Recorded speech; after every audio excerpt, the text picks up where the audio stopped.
Welcome back to the New York State Department of Health Clinical Education Initiative Building Blocks for Trans and Gender Diverse Care series. My name is Kai. My pronouns are he, him, and his, and I am a CEI clinical educator. And I'm Erica Bostic. My pronouns are she and her, and I'm an adolescent medicine physician and faculty for the CEI Sexual Health Center of Excellence. I am very excited about this video because we get to talk about the joy in the transgender community. All too often, we get stuck talking about all of the controversies and discrimination that surround trans people, and we never get to celebrate the vibrancy of the trans community. Well, we're not going to make that mistake. That's right.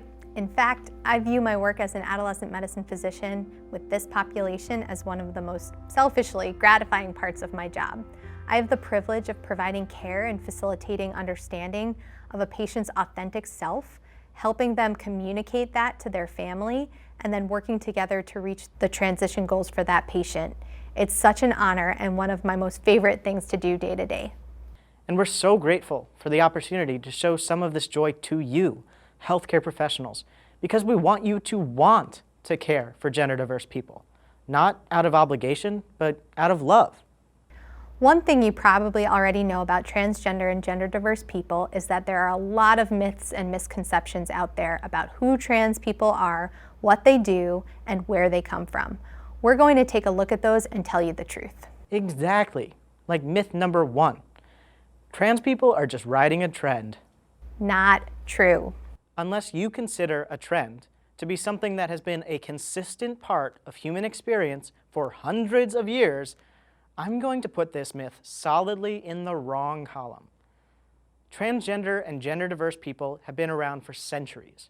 We've been spies and artists, advocates and doctors, spiritual leaders and warriors, movement makers and fashion icons. If you haven't read about any of these historical figures in your school books, you might ask yourself, why?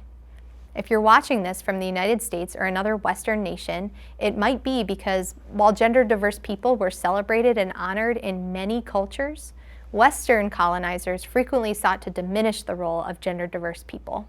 All right, myth number 2. Trans people are always rejected by their families. So not true. In my experience, the majority of patients who walk into my office are accompanied by parents who are at least open to learning more about their child. Some of the most exuberant, proud, outspoken allies I know are family members of trans folks. Not to mention the trans moms and dads and parents out there who are lovingly forging their own families. Also, everyone has at least 2 types of family: your biological family and your logical family. Even when biological families are not supportive of their transgender members, logical families are there with an abundance of love and support. Myth number 3, trans people live in poverty. As we talked about in our last video, trans people have to deal with a lot of minority stress. They often have many hurdles placed in their way because we live in a society that generally tries to diminish trans people. Sometimes that does lead to lower incomes, homelessness, and underemployment, but not always. A remarkable number of transgender and gender diverse people have overcome obstacle after obstacle to achieve unbelievable things. For example, consider Janet Mock, Laverne Cox, Jen Richards, Danica Rome, Jazz Jennings, Laith Ashley, just to name a few. And when trans people are allowed to grow and live without all of these barriers, we accomplish all of the same everyday feats as cisgender people. We're doctors and lawyers and parents and siblings, teachers and entrepreneurs and congresspeople and activists and neighbors and essential workers and scientists and so much more. Myth number 4, trans people are outcasts. Trans people sometimes stand out, but we're not outcasts.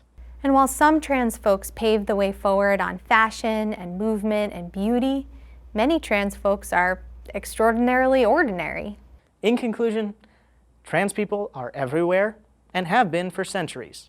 Some of us stand out, some of us blend in. We have families and friends, aspirations and successes. And I'll tell you this from personal experience. There is no greater joy than finally getting to live as your authentic self after years of having to suppress it. Trust me, if you aren't caring for or friends with gender diverse people, you're missing out. If we have you convinced, make sure to follow this by watching our next set of videos, where we'll talk about providing affirming health care for trans and gender diverse people.